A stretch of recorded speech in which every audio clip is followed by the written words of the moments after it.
Bonjour à tous, je suis très contente de vous retrouver pour ce nouvel épisode de podcast dans lequel on va parler écriture et plus particulièrement de conseils pour écrire une saga ou une série. Alors bien évidemment, avant de commencer l'épisode, il faut que je vous parle de cette différence entre les sagas et les séries, puisqu'on a tendance finalement à confondre les deux, donc ce serait pas mal de faire un petit point vocabulaire avant de passer à la suite. Dans les deux cas, évidemment, ce sont des récits longs qui se déroulent en plusieurs tomes. Donc c'est différent d'un one-shot. Et en général, ça va au-delà de la duologie, voire pour certains au-delà de la trilogie, même si clairement la trilogie peut entrer dans le cadre d'une saga ou d'une série, mais c'est vrai qu'on part sur des récits souvent un petit peu plus longs. La saga, ce sont des romans, donc des tomes, qui vont se concentrer sur un même thème. Ça peut être un personnage, donc un héros, un personnage principal, ça peut être sur une famille, donc plusieurs personnages, ça peut être sur un univers ou un lieu précis. Et le fait est qu'on va suivre ce thème, cet élément, à travers tous les tomes de la saga. Alors le plus simple et le plus courant, c'est le personnage, c'est-à-dire qu'on a un héros qu'on va suivre à travers tous les tomes de la saga. Alors ça peut même être deux héros, par exemple si on a un couple. Et la particularité de la saga, c'est que on a un fil conducteur, du tome 1 au dernier tome. Et il y a une résolution d'un problème que l'on a posé dès le tome 1. On a la résolution dans le dernier tome et pas avant. Donc ce fil rouge, ce fil conducteur, c'est le fil de la saga. Donc il va du début à la fin. Par exemple, le plus simple à penser, c'est qu'on a notre héros principal et un adversaire dès le premier tome, et la confrontation finale, vraiment ce qui va boucler l'histoire entre le héros et l'adversaire, ça va avoir lieu dans le dernier tome de la saga. Ce qui n'empêche pas d'avoir des événements, des histoires, des rebondissements à travers tous les tomes. Bien sûr, sinon on s'ennuierait, s'il ne se passait rien entre, imaginons il y a 6 tomes, si tout se passe dans le premier tome et dans le dernier, qu'est-ce qui se passe dans les tomes au milieu ? Forcément, il va y avoir des aventures au milieu. Le héros va progresser vers cette confrontation. À la différence, pour la série, on peut rester bien évidemment dans le même univers. Par exemple, ça peut être dans un village, ça peut être sur une île, ça peut concerner une famille, un groupe d'amis. Mais la différence, c'est que chaque tome est indépendant. Il se passe une histoire qui est bouclée, terminée dans chaque tome.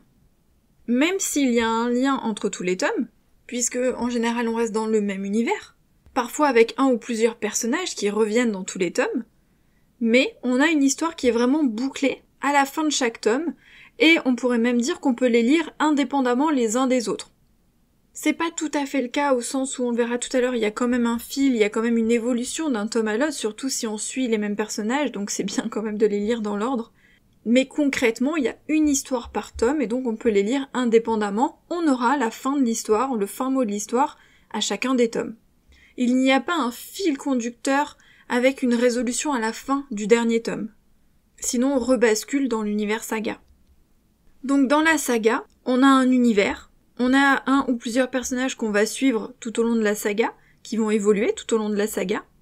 On a évidemment des rebondissements, des histoires qui se déroulent dans chacun des tomes, puisque ce serait pas suffisant d'avoir juste le point de départ dans le tome 1, la confrontation finale par exemple dans le tome 6, ou la résolution, que ce soit trouver l'objet qu'on cherchait, arriver à la fin de sa quête, etc. Et finalement qu'il ne se soit rien passé dans les tomes du milieu. Tous les tomes vont mener au dernier tome. Tous les éléments qui vont se produire dans chaque tome vont mener à ce dernier tome, à cette confrontation finale. Ça peut être trouver des objets, ça peut être apprendre des choses sur soi ou sur son passé, ça peut être finalement affronter des alliés de l'adversaire, ça peut être développer ses pouvoirs par exemple tout au long des tomes pour arriver à cette confrontation. Donc en fait, il va y avoir des événements, il va y avoir des petites histoires finalement dans chaque tome, mais tout doit être lié pour mener à ce dernier tome. Il y a un arc pour la saga, donc c'est ce fil conducteur, ce fil rouge dont on a parlé, et il y a un arc pour chaque tome, puisqu'il faut quand même qu'il se passe quelque chose dans chacun des tomes, donc il y a des mini-histoires dans chaque tome, mais attention, il faut toujours que ce soit lié à l'arc principal. L'idée, c'est quand même de trouver un concept, un thème, une idée, quelque chose d'assez fort, d'assez puissant, d'assez intéressant, d'assez palpitant pour vous, pour avoir envie d'écrire plusieurs tomes sur le sujet. Parce que c'est pas facile de développer une saga. Et donc, il faut pas s'en lasser, ni de l'univers, ni des personnages, ni de l'histoire finale. Il faut que ça tienne la route. Et puis, il faut que cette résolution, elle ait du poids, il faut qu'il y ait quelque chose au bout. Il faut que tous les éléments qui mènent à cette résolution aient du poids aussi. Si c'est ennuyeux, toute la saga va être ennuyeuse. Donc, il faut quelque chose qui tient en haleine à la fois le lecteur, mais aussi l'auteur, parce qu'il faut qu'il ait envie de scoltiner tous les tomes. Et en fonction du nombre qu'il avait décidé au départ, ça peut être très long, très fatigant. Donc pour rester motivé, pour rester investi dans sa saga, il faut vraiment trouver un concept, une idée qui dès le départ nous plaît vraiment. D'autre part, il faut, dès le début, avoir une vision de son roman, avoir une vision de sa saga à long terme, du début à la fin. Ça veut pas dire qu'on doit absolument savoir tout ce qu'il va se passer dans tous les tomes de la saga, pas en détail. C'est bien d'avoir une idée à peu près pour chaque tome, on va dire une phrase, une idée globale, mais surtout de savoir quelle va être la fin, comment on doit y arriver, et quels indices on va devoir disséminer tout au long des tomes pour arriver à cette fin-là. Parce que c'est ça l'intérêt de la saga, c'est de pouvoir disséminer plein d'informations au compte-gouttes, petit à petit, même des doutes aussi, des indices, des faux indices, tout au long de l'histoire, tout au long des tomes. C'est ça qui va être intéressant, et c'est ça qui fait la force de la saga. Si on ne crée que des histoires finalement limite indépendantes dans chaque tome, et puis il n'y a pas eu d'indices, de révélations, une évolution particulière ou quoi, finalement c'est qu'on pouvait peut-être écrire le tome 1 et le dernier tome, voire les regrouper en un one-shot et puis c'est tout. Non, la force de la saga c'est justement tout ce qu'on va disséminer au fil des tomes pour mener à ce tome final. C'est pour ça que c'est très important, même quand on est jardinier, d'avoir une organisation en amont, de vraiment avoir un plan de saga, d'avoir sa ligne directrice, ce fil conducteur, de voir comment on part du point A pour arriver au point B, et quels vont être tous les indices. Finalement, c'est comme quand on écrit un one-shot, on a toujours cette évolution, ce fil rouge qui va du point A au point B, sauf que là, il est étendu à plusieurs tomes, à une saga, et donc il va falloir trouver des événements tout au long des tomes qui vont mener au point B, et il va falloir prendre des notes. Où est-ce que je mets les indices? Où est-ce qu'il va découvrir telle chose sur son passé? Où est-ce qu'il va rencontrer tel allié? Où est-ce qu'il va se battre avec tel allié de l'adversaire, etc. Et c'est important de les disséminer à l'avance pour que tous les tomes aient du poids, pour qu'ils soient tous intéressants, qu'ils aient tous un impact, qu'ils soient tous puissants. Parce qu'il n'est pas rare dans une saga d'avoir 1 ou 2 tomes qui sont vachement moins palpitants, qui sont moins intéressants, et peut-être parce qu'ils n'ont pas été assez travaillés, ou qu'ils n'étaient pas si utiles que ça, et qu'on aurait pu finalement les condenser et les intégrer à d'autres tomes. Donc c'est pour ça que c'est important d'avoir une vision globale de sa saga dès le début, et de la travailler en profondeur dès le début, même si on n'a pas tous les détails de tous les tomes, mais au moins avec tous ces éléments structurels principaux qui vont permettre de créer quelque chose de lié, quelque chose d'organique, quelque chose qui permet vraiment de mener du premier tome au dernier tome en passant par plein d'éléments qui vont faire évoluer dans le bon sens. Dans le cas d'une série, c'est différent.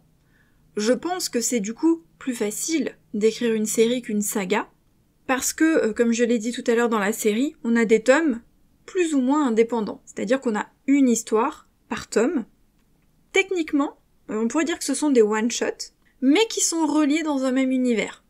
Donc il y a quand même un aspect de la saga, c'est-à-dire qu'on va travailler sur des éléments communs, que ce soit une série ou une saga, mais comme chaque tome est indépendant, on n'est pas obligé d'avoir cette vision à long terme, on n'est pas obligé d'avoir du coup ce fil conducteur, on n'est pas obligé de tout prévoir à l'avance, on est un peu plus libre, c'est plus souple. Donc l'idée c'est d'écrire chaque tome comme s'il était unique, ou presque en tout cas, puisque ce sont des histoires indépendantes, ça veut dire qu'il y a vraiment une résolution à la fin de chaque tome, l'histoire est bouclée, quand on arrive au tome suivant, l'histoire d'avant était terminée, on passe à une autre histoire, mais il n'est pas tout à fait unique au sens où, si c'est une série, c'est qu'il y a quand même un univers autour. Il y a quand même quelque chose qui relie tous les tomes de la série. Ça peut être un personnage, par exemple un enquêteur qu'on va retrouver dans tous les tomes, ça peut être une famille, ça peut être un groupe d'amis, et là on va les retrouver dans tous les tomes, donc c'est ce qui va créer ce lien dans la série à travers tous les tomes de la série. Attention, la difficulté, c'est quand même de bien varier l'histoire dans chacun des tomes. Il faut vraiment qu'il y ait des histoires différentes, il faut pas faire des copier-coller à chaque fois du tome précédent. Bon, d'ailleurs, c'est aussi valable pour la saga, mais pour la saga, c'est souvent moins le cas, puisque comme on est obligé d'évoluer vers le point B, en général, on se retrouve avec des éléments différents. Dans une série, c'est un peu plus difficile, c'est-à-dire qu'on peut se retrouver avec des copier-coller, finalement des situations un petit peu identiques.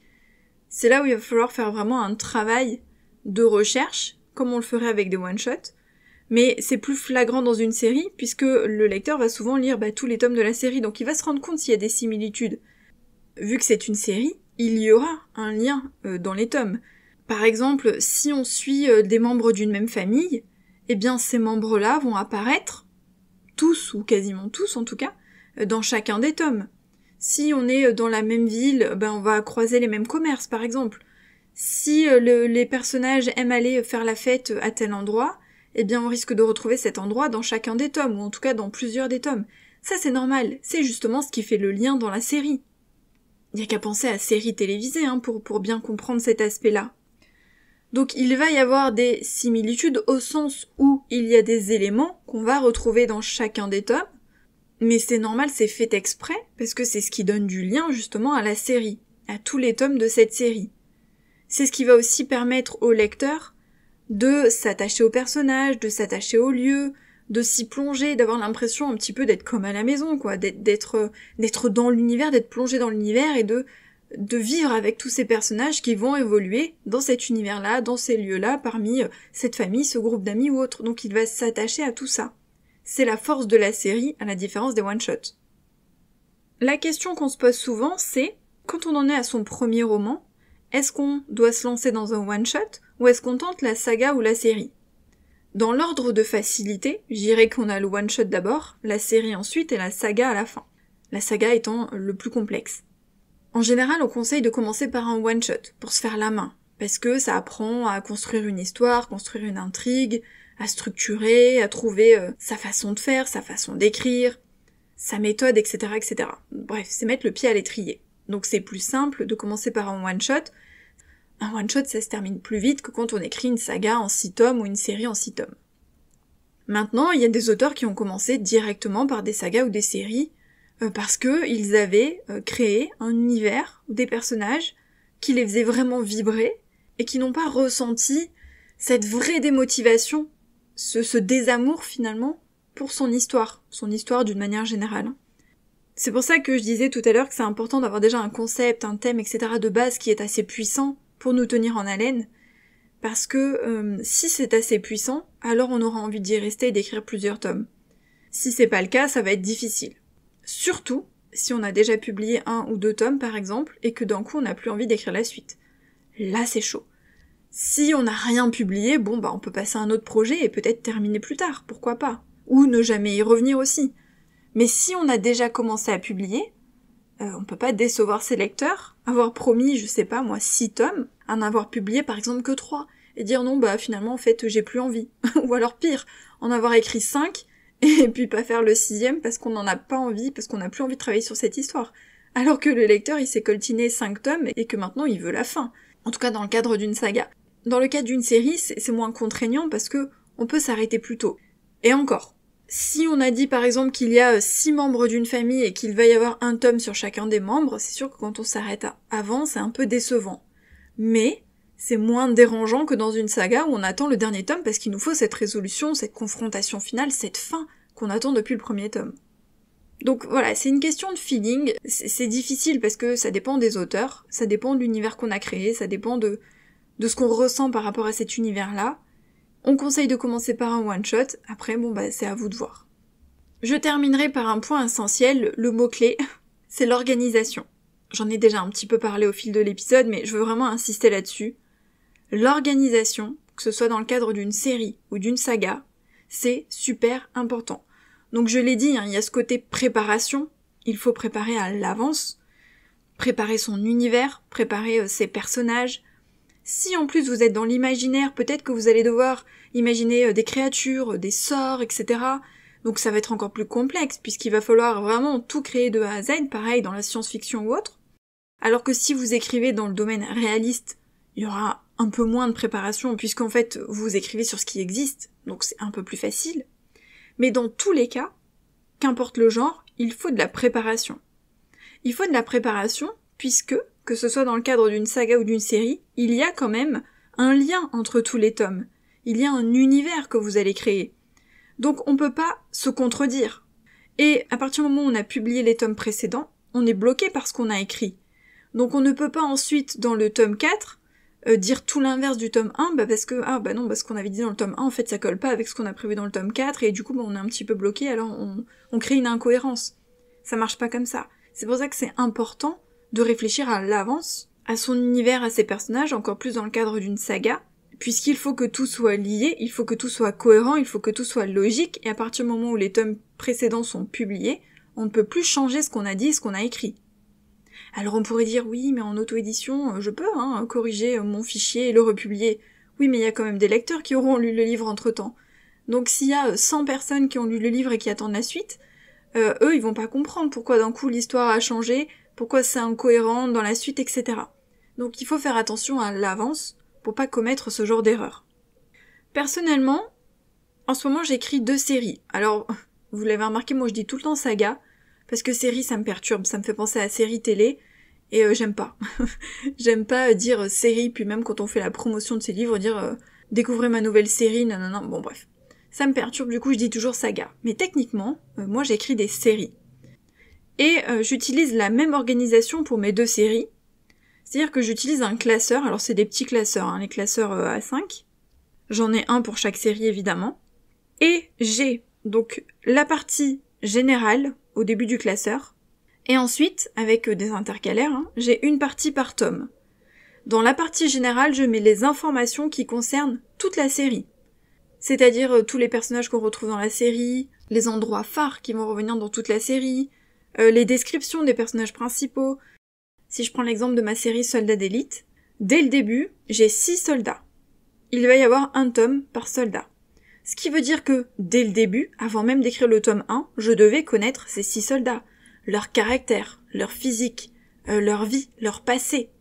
C'est là où c'est plus difficile qu'un one-shot, parce qu'un one-shot, imaginons on a 2 personnages principaux, on doit imaginer ces 2 personnages principaux, après on réfléchit aux personnages secondaires et puis point barre.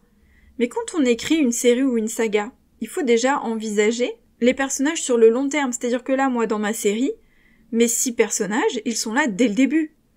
Je peux pas dire, par exemple, que tel personnage dans le tome 1, ses parents sont morts, et puis dans le tome 3, finalement, pour mon histoire, c'est mieux si ses parents, ils sont toujours vivants. Non, ça marche pas comme ça. Dès le début, je dois avoir réfléchi au caractère, à la personnalité de chacun de mes personnages, puisqu'ils apparaissent dès le tome 1. Même si ce ne sont pas les héros principaux du tome 1. J'écris des romances militaires, ce qui fait que dans le tome 1, les 2 personnages principaux, c'est un couple. Lui, c'est un soldat, qui fait partie de cette équipe de 6, et elle, c'est une héroïne qui débarque dans le tome 1. Forcément, c'est le tome 1. Dans le tome 2, le personnage principal, c'est un autre soldat, et une héroïne qui arrive. Sauf que dans mon tome 2, mon soldat, il doit correspondre à ce que j'ai dit de lui dans le tome 1. Donc je pars de ce que j'ai dit dans le tome 1. C'est pour ça que c'est important d'y avoir réfléchi à l'avance. Alors tome 1, 2, ça va, mais le tome 6, le personnage qui est dans le tome 6, il a déjà une personnalité qui est dressée dès le tome 1. On sait qui il est dès le tome 1. Et donc dans mon tome 6, il faudra que je colle à ce que j'ai dit de lui tout au long de mes tomes. Il y a aussi des personnages que je glisse avant ou des indices que je glisse avant. Par exemple, dans mon tome 4, on sait déjà avec qui le personnage va être en couple, parce que dès le tome 1, je glisse des indices à ce sujet-là, et des indices, des infos qui viennent dans le tome 1, le tome 2, le tome 3. Donc c'est pour ça que c'est important de préparer à l'avance, même si c'est une série, parce que là c'est pas une saga, et pourtant dans ma série, dans chacun des tomes, il y a des petites infos sur les tomes qui vont arriver plus loin. Et surtout, j'ai dû préparer mon univers, et j'ai dû préparer mes personnages principaux. Alors si dans chaque tome, il n'y a qu'un personnage par exemple un enquêteur, qui est là dans le tome 1 et qui revient dans chaque tome, et qu'ensuite tous les personnages arrivent dans chacun des tomes où on les a pas vus avant, là ce sera plus facile, parce que ce sont des personnages nouveaux, ou des lieux nouveaux, etc. Donc on se complique un peu moins la vie. Et quand on part finalement d'un groupe, d'un noyau qui est déjà là dès le tome 1, ça peut être une famille aussi, des frères et sœurs, ça peut être un groupe d'amis ou autre, Là, on doit y réfléchir à l'avance comme dans une saga, puisque dès le début, on doit tous les connaître, tout savoir sur eux. Donc dans mon classeur, j'ai ce qu'on appelle finalement la Bible de ma série. Dès le début, j'ai toutes les informations qui vont concerner tous les tomes, auxquels je vais pouvoir me fier à chaque fois que je vais écrire un nouveau tome, puisqu'il y aura toutes les informations de base, celles que je suis d'un tome à l'autre, pour qu'il n'y ait pas d'incohérence. Donc c'est-à-dire que j'ai déjà réfléchi au prénom, au nom de famille, à leur situation familiale, à leur passé, à leur caractère, à leur personnalité, à leur physique. Pareil, quand est-ce qu'ils sont devenus soldats, quand est-ce qu'ils sont arrivés dans les forces spéciales, quand est-ce qu'ils sont arrivés dans leur équipe, depuis quand est-ce qu'ils se connaissent, etc., etc. Tout ça, j'y ai réfléchi avant le premier tome, avant d'écrire le premier tome. Et ensuite, j'ai donc des intercalaires, et dans chaque tome, eh bien là, je me focalise sur chacun des tomes, comme on le ferait pour un one-shot, c'est-à-dire que j'ai toutes mes fiches sur, évidemment j'ai les cartes mentales sur les personnages principaux de ce tome-là, parce que je détaille davantage, sur les intrigues, sur ce qui va se passer, sur la structure, etc., etc. Donc ensuite, dans chaque intercalaire, je détaille chacun des tomes. Ah, et petite information aussi, c'est-à-dire que quand j'ai commencé à préparer la saga, je savais déjà ce qui allait se passer dans chacun des tomes. C'est-à-dire que j'avais une idée de l'intrigue de chacun de mes tomes, jusqu'au tome 6, donc je savais déjà à l'avance ce qui allait se passer dans chacun des tomes, même si j'avais pas détaillé, fait de plan ou autre, bien sûr, j'avais juste l'idée globale, parce que ça me permet justement d'écrire des histoires différentes, de savoir où je vais, de pas prendre des idées que j'utilise dans le tome 3 alors que finalement ça aurait mieux collé dans le tome 4 parce que dans le tome 4, avec cette intrigue-là, c'était mieux, et ainsi de suite. Donc ça m'a permis d'avoir une réflexion globale sur toute la série pour bien préparer chacun de mes tomes, qu'ils soient bien indépendants et avec des personnages qui collent bien à cette histoire-là. Ça, on n'est pas obligé de le faire dans une série. Moi, je l'ai fait parce que je préférais, puis parce que j'en avais besoin. J'avais besoin d'avoir une vision à long terme pour savoir ce qui allait se passer dans chacun des tomes, et puis c'est ce qui me permet justement de glisser des indices petit à petit, ou de glisser des infos qui pourront servir. Alors c'est pas un fil rouge comme dans une saga, mais ça me permet de glisser des petites infos ici et là, pour donner un avant-goût des tomes suivants de ce qui va se passer. Donc ce classeur, c'est pour une question de cohérence, et c'est pour une question aussi de praticité, puisque quand j'ai besoin d'une information, j'ai qu'à aller piocher dans mon classeur. C'est encore plus vrai, je l'ai dit tout à l'heure, dans le domaine de l'imaginaire. Et encore plus dans une saga, puisqu'on doit tout préparer, mais puisque vous aurez besoin de vous reporter systématiquement aux informations. Tiens, telle créature, à quoi elle ressemblait déjà, quelle taille elle fait, est-ce qu'elle crache du feu ou pas, est-ce qu'elle craint le froid ou le chaud, et tel sort, comment on le jette, c'était quoi déjà la formule, et tel personnage, est-ce qu'il avait tel pouvoir, voilà, c'est à ça que sert votre classeur. Alors ça peut être autre chose qu'un classeur, mais le classeur c'est pratique puisque on peut l'ouvrir, déplacer les fiches, etc. C'est un peu plus pratique qu'un carnet pour gérer une saga ou une série. Vous pouvez aussi le faire en ligne sur l'ordinateur, mais disons que vous avez besoin de cette espèce de bible de votre univers pour avoir toutes les informations regroupées en un seul endroit. Ça va vous faire gagner du temps, vous allez éviter les incohérences, et ça va être beaucoup plus pratique. Voilà ce que je voulais vous dire en gros sur les sagas et les séries, parce qu'il y a tellement de choses à dire. Mais bon, j'ai essayé de partir sur les points principaux. J'espère que ça vous donnera des pistes de réflexion, quelques informations utiles et intéressantes. Et puis nous, on se retrouve la semaine prochaine pour un nouvel épisode. Bye!